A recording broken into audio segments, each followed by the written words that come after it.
Les bacs à compost sont tout beaux, tout neufs et attirent la curiosité. Chaque bac a son utilité, le principe est assez simple, verser les déchets organiques, les recouvrir d'une matière sèche et remuer de temps en temps pour aider à la décomposition. Dans ce quartier, beaucoup de gens n'ont pas de jardin, ça peut paraître bête, mais avec l'obligation du tri des déchets alimentaires qui va rentrer le 15 mai pour les ménages, on essaie d'offrir des alternatives aux citoyens qui n'ont pas forcément de jardin ou même qui n'ont pas accès à l'information du compost. Aidée par des subsides régionaux, la ville de Bruxelles prévoit l'installation de 6 composts collectifs en plus de celui-ci situé rue du Champ de l'Église.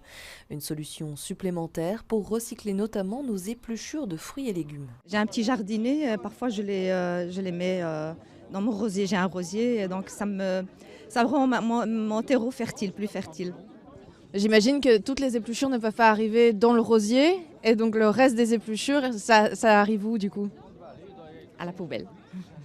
Sac blanc. On estime que les restes de nourriture représentent 40% du contenu de nos sacs blancs. C'est principalement des déchets qui contiennent énormément d'eau, mais que nous incinérons. Donc tout ce qui est incinéré, tout ce qui est mis dans le sac blanc aujourd'hui est incinéré, évidemment crée du CO2, produit du CO2 et contribue évidemment au dérèglement climatique. Dès le 15 mai, il sera donc obligatoire de trier nos déchets alimentaires. Plus question de jeter notre marc de café et nos aliments dans la poubelle.